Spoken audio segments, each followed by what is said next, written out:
یہ رپورٹ چھپی ہے مسٹر ہیمفر، جس نے جو ہے وہ کام کیا ہے عرب میں اور سلطنت عثمانیہ کو توڑنے کی ذمہ داری جس کو سونپی گئی تھی، وہ 4000 جاسوسوں کے ساتھ لارنس آف عربیہ عرب میں داخل ہوا تھا۔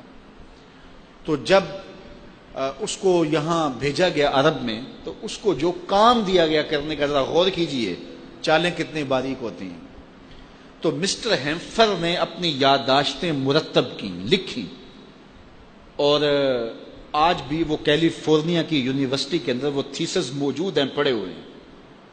اس کا کچھ ترجمہ بھی جو ہے وہ ہمارے یہاں پاکستان میں بھی دستیاب ہے، کچھ ایک چیپٹر کا ترجمہ یہاں ملتا ہے، اس کا غالباً عنوان نے رکھا ہے مسٹر ہیمفر کی یادداشتیں، اس طرح کا انہوں نے ترجمہ کر کے وہ دستیاب ہے، آپ کی مارکیٹ سے مل جاتا ہے۔ تو اس میں وہ کہتا ہے مجھے 16 چیزوں پہ کام کرنے کی ذمہ داری لگائی گئی تھی، ان میں سے ایک کام یہ تھا کہ جعلی سادات پیدا کیے جائیں۔ اب عام بندہ سوچے گا اس سے کیا ان کو فائدہ تھا؟ جعلی سادات پیدا کیے جائیں تو جعلی سادات پیدا کرنے سے کیا فائدہ ہوگا؟ فائدہ یہ ہوگا کہ وہ زمانہ تھا کہ لوگ سادات سے، علماء سے جڑے ہوئے تھے، اس لیے، اور زیادہ تر علماء سادات ہوتے تھے، اور لوگ سادات سے، پیران عظام سے، علماء سے جڑے ہوئے ہوتے تھے، اور ان سے جڑنے کی وجہ سے ان کا دین محفوظ ہوتا تھا۔ آج کل تو لوگ علماء کو، پیران عظام کو گالیاں دیتے ہیں، اور اس کا بہت بڑا سبب ان کی اپنی کرتوتیں ہیں۔ تو چونکہ لوگ ان کے ساتھ وابستہ ہیں اور ان کی وابستگی کی وجہ سے دین میں رسوخ اور پختگی ہے، تو اب جعلی سادات جب پیدا ہوں گے تو لوگ ان کے قریب بھی سید سمجھ کے جائیں گے، لیکن وہ ہوگا تو سید نہیں۔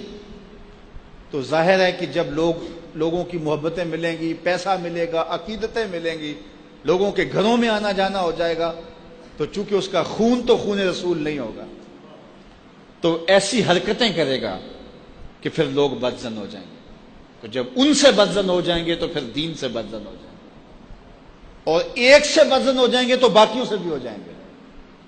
تو وہ کہتے ہیں میرے ذمے جو کام 16-17 کرنے کے لگائے گئے، ان میں سے ایک کام یہ تھا کہ جعلی سادات پیدا کیے جائیں۔ یہاں بر صغیر کے اندر جب انگریز آیا تو اس نے دیکھا کہ یہاں کے علماء پگڑی باندھتے ہیں، اوپر شملہ ہوتا تھا یا ازبا یا جس طرح مختلف سٹائل پگڑی کے ہیں، اور یہاں کے جو سرداران قوم تھے وہ بھی باندھتے تھے، یہاں پنجاب کا کلچر بھی تھا۔ اب وہ کہے آ کے حکم نامہ دے دے کہ پگڑیاں اتار، ایک دینی ایشو، مسلکی اور مذہبی ایشو ہے، اٹھ جائے گا، اس کے لیے مشکلات کھڑی ہوں گی۔ اس نے بالکل کسی کو نہیں کہا کہ پگڑی اتارو۔ اس نے کیا کیا کہ یہ جو سنتری تھے ان کو کلا بندوا دیا، جو باجے بجانے والے تھے ان کو کلا بندوا دیا، جو ڈھول بجانے والے تھے ان کو پگڑی پہنا دی۔ شادی کا موقع آیا تو جو بیرے تھے، کھانا تقسیم کرتے تھے، ان کو پگڑیاں بندوا دی۔ اب مجھے بتاؤ، ایک شادی میں بیروں نے پگڑیاں باندھی ہوئی ہے، باہر جو سنتری کھڑا اس نے پگڑیاں باندھی ہے، اب کوئی مہمان یا عالم یا کوئی سردار پگڑی باندھ کے آتا ہے تو اس کا شمار تو ان کے ساتھ ہوگا، تو وہ محسوس کرے گا کہ یہ میری حد تک ہے، دوبارہ ایسی تقریب میں آئے گا وہ پگڑی اتار کے آئے گا۔ تو یہ ایک منصوبہ تھا جو ہے وہ اسلامی شعار چھیننے کا۔ اس طرح کتنے کام کیے، اگر آپ دیکھیں ان 90 سالوں کے اندر وہ ہمارے ساتھ کر کیا گئے، اور ہمارا کلچر برباد کر گئے، ہماری تہذیب لوٹ گئے، اور سینے حب رسول سے خالی کرنے کی سازش کرتے گئے، اور کیا کچھ انہوں نے کیا۔ یہ تو اللہ کا کرم ہوا کہ اللہ نے کچھ لوگوں کے دل میں ڈال دیا کہ ان سے جلدی جان چھڑائی جائے، اور وہ 90 سال کے اندر یہاں سے چلے گئے۔ اگر اور کچھ جو ہے وہ ہوتا تو کچھ باقی نہ بچتا، بلکہ ایک وفد آیا تھا انگلستان سے عیسائی مشنریوں کا، اور ان کو یہاں ہندوستان میں ٹاسک دیا گیا کہ تم لوگوں کو عیسائی بناؤ۔ تو یہاں انہوں نے کچھ دیر کام کیا، اور ان پر اس زمانے کے اندر لاکھوں روپے خرچ ہوئے۔ تو واپس جا کے جب ان سے رپورٹ لی گئی کہ تم نے کتنے لوگوں کو عیسائی بنایا، تو انہوں نے کہا ایک کو بھی نہیں بنا سکے۔ تو کہا اتنا پیسہ تمہارے اوپر ہم نے لگایا ہے، تو تم اتنے سال وہاں رہے بھی ہو، تو تم کسی ایک شخص کو بھی عیسائی نہیں بنا سکے، تو پھر کیا فائدہ تمہارا؟ تو انہوں نے کہا ہماری پوری رپورٹ سن لو نا، ہم کسی ایک شخص کو بھی عیسائی نہیں بنا سکے، لیکن کئیوں کو ہم نے مسلمان بھی نہیں رہنے دیا۔ یعنی ہم یہ تو نہیں کر سکے کہ کسی کو عیسائی بنا دیں، لیکن ہم نے ان کو مسلمان بھی نہیں رہنے دیا۔ اب کتنے لوگ ہیں جو درمیان میں معلق ہو گئے، مذہب میں رہتے ہوئے بھی مذہب بیزار، دین میں رہتے ہوئے بھی دین بیزار۔ اب وہی کام ہمارے میڈیا کے ذریعے سے کیا جا رہا ہے، علماء کو اداکار بنایا جا رہا ہے، اداکاروں کو علماء بنایا جا رہا ہے۔ مجھے بتاؤ اس کا کیا مطلب ہے؟ جو جعلی سادات پیدا کر کے کام حاصل کرنا تھا، اب جن کو دین کے ابجد بھی معلوم نہیں ہے وہ وہاں مسئلے بتا رہے ہیں طلاق کے، خلا کے اور دیگر امور پر، اور پھر علماء کو جو ہے وہ ان لوگوں کے ساتھ بٹھایا جا رہا ہے۔ یہ ساری سازشیں ہیں، بڑی باریک چالیں ہوتی ہیں۔ اس وقت مسئلہ یہ بن گیا ہے کہ کچھ لوگ ولیوں کے اعتقاد کی وجہ سے ہر ایسے شخص کو بھی مان لیتے ہیں جس کو ولایت کی ہوا بھی نہیں لگی ہوتی، بلکہ دشمن دین ہوتا ہے اور باغی شریعت ہوتا ہے۔ ایک تو یہ طبقہ ہے، ہر اہل خیرے کو، ہر نتھو خیرے کو، ہر منہ دراز کو، جس نے بھی کپڑے اتار کے پھینک دیے، گالیاں دینی شروع کر دیں تو اس کو مان لیا۔ ایک تو طبقہ وہ ہے۔ یہ ایک غلطی ہے ہماری کہ چونکہ میں اس پچھلے جو میں عرض کیا تھا کہ نقل اس کی آتی ہے جس کی مارکیٹ میں ڈیمانڈ ہو۔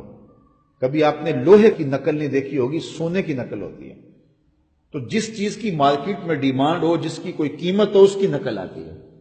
تو شریعت میں جو اولیاء کرام ہیں ان کی توقیر بتائی گئی ہے، ان کی تکریم بتائی گئی ہے، ان کے پاس آنے کا، بیٹھنے کا، ان کی خدمت کرنے کا درس دیا گیا ہے۔ تو لہذا معاشرے کے اندر جو اغراض نفس رکھنے والے لوگ ہیں وہ اس روپ کے اندر اس طرح کے جبے اور لباس پہن کے آ جاتے ہیں۔ تو چونکہ اصل کی قدر و قیمت ہے تو نقل بھی موجود ہے۔ تو اصل اولیاء اللہ ہیں، اور یہ جعلی 2 نمبر جو بھی سلسلے جو ہے وہ معاشروں کے اندر موجود ہیں اور امت مسلمہ کے اندر موجود ہے، ان کے کام بھی چل رہے ہیں۔ تو ہمیں آنکھیں کھول کے جینے کی ضرورت ہے کہ ہم اصل کو تلاش کریں اور 2 نمبر سے اپنے دین کو، ایمان کو، عقیدتوں کو خراب نہ کریں۔ تو ایک طبقہ تو وہ ہے کہ جو اصل کے دھوکے میں نقل کو بھی خرید رہا ہے، اور ایک طبقہ وہ ہے کہ جو نقل سے دھوکہ کھاتا ہے تو پھر اصل کا بھی انکار کر دیتا ہے۔ تو جو اصل کا انکار کر دے گا نقل کی وجہ سے تو وہ بھی محروم ہو گیا۔ تو ہمیں کھلی آنکھوں سے معاشرے کے اندر رہ کے اصل اور نقل کی پہچان کرنی پڑے گی، اس لیے کہ اولیاء اللہ کے بغیر ہمارا گزارا نہیں ہے۔ رب سے قربت ہمیں ان لوگوں کے ذریعے سے نصیب ہوتی ہے، اور بر صغیر پاک و ہند میں بالخصوص ہمارے خون میں ان بزرگوں کی محبت موجود ہے، اس لیے کہ یہاں کوئی نبی نہیں آیا جنہوں نے آ کر کے لوگوں کو پیغام دیا ہو، یہاں اولیاء آئے ہیں۔ میں اور آپ اگر اپنا نسب نامہ پڑھیں تو 7ویں 8ویں پشت میں یا کوئی سکھ آ جائے گا یا کوئی ہندو آ جائے گا۔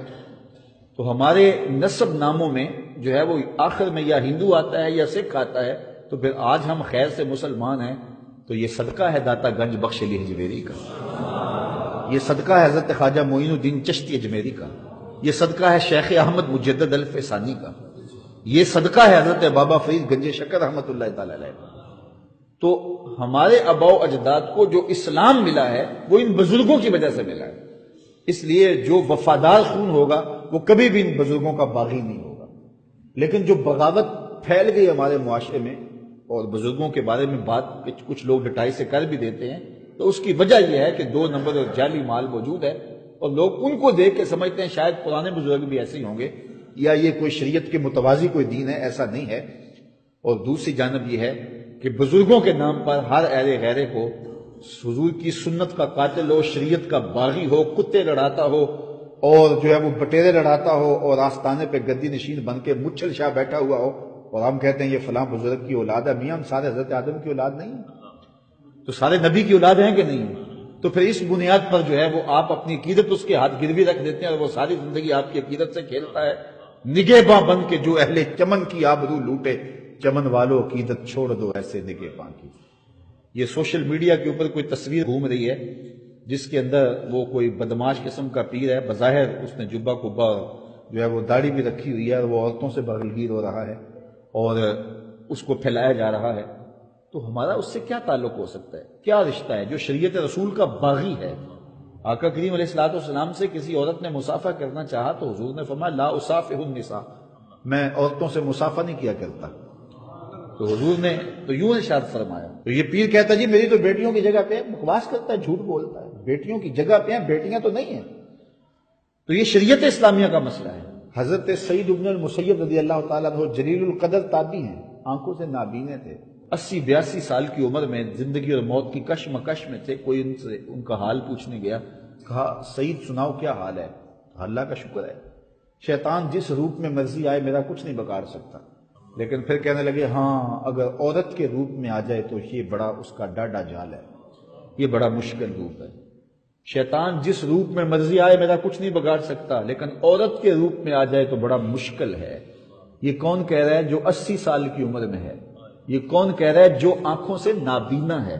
یہ کون کہہ رہا ہے جو زندگی اور موت کی کشمکش میں ہے؟ یہ کون کہہ رہا ہے جو تابع رسول ہے؟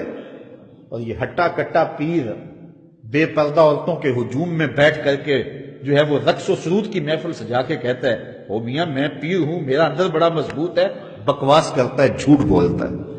نگہباں بن کے جو اہل چمن کی آبرو لوٹے، چمن والو عقیدت چھوڑ دو ایسے نگہباں کی۔